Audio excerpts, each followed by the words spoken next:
They know that because they're not giving everybody a waiver and full rides, that when you see that you've got a scholarship, you might want more. Or if you didn't get any scholarship at all, you might want to get a little bit of something. Hey there, you're watching Ask the Art of Applying. In this series, admissions experts on our team answer real questions from our clients who are navigating the grad school application process. Watch this series to gain perspective and get real expert answers to your most pressing application questions. And if you're interested in learning more about the expert advice, editing, and guidance we provide for the grad school application process, book a free 15-minute quick call with our team at the link in the description. Be sure to like this video and subscribe to our YouTube channel for more application success stories, application tips, advice, and encouragement. Enjoy the video.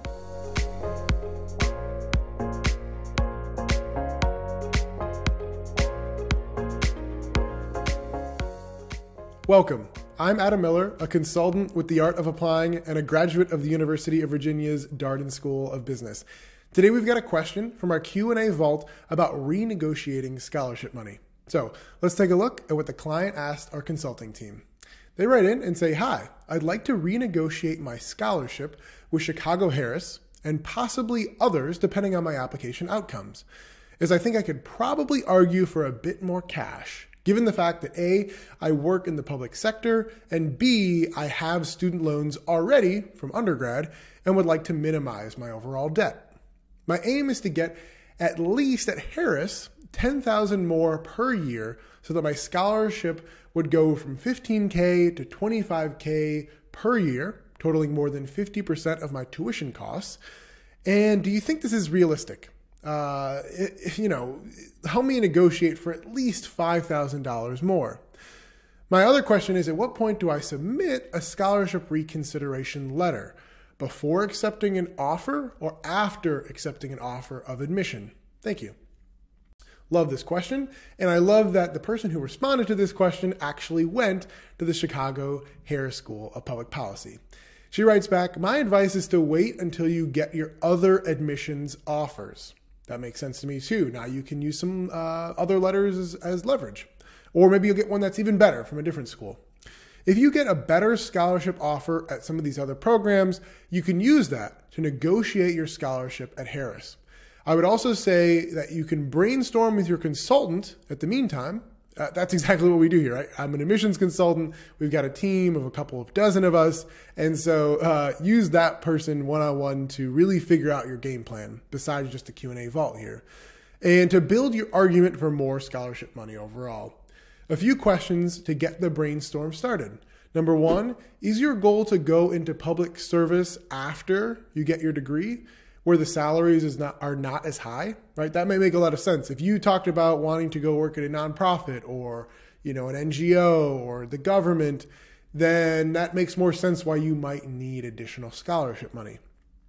Second question to get you thinking is, do you now have additional experience that would make you a more prepared student? Right? Maybe you've gotten a promotion, or maybe you changed organizations since you hit the submit button.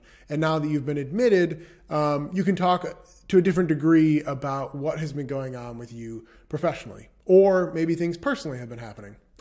If I remember right for myself, she writes, Harris had a scholarship reconsideration form that was open sometime in the spring. So they're expecting this to happen.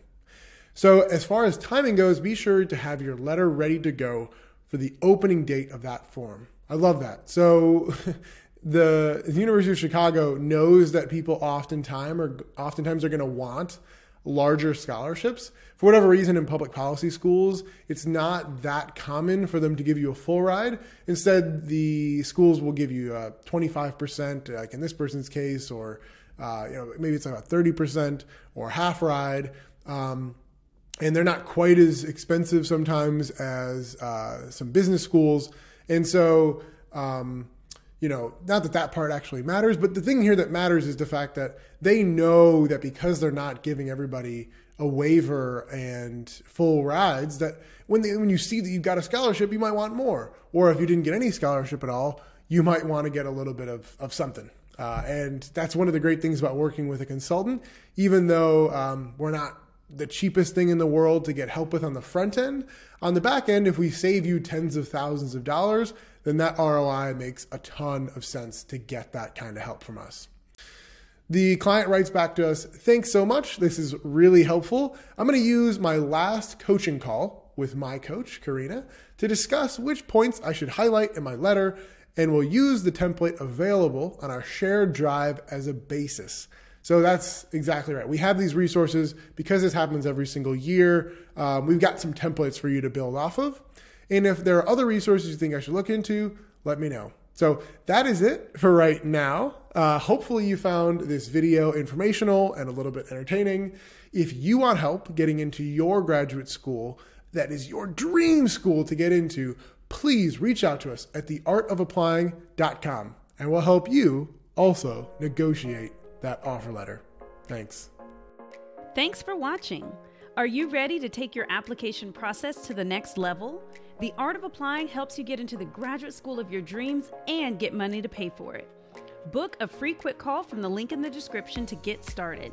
And subscribe to our channel for more application tips and success stories.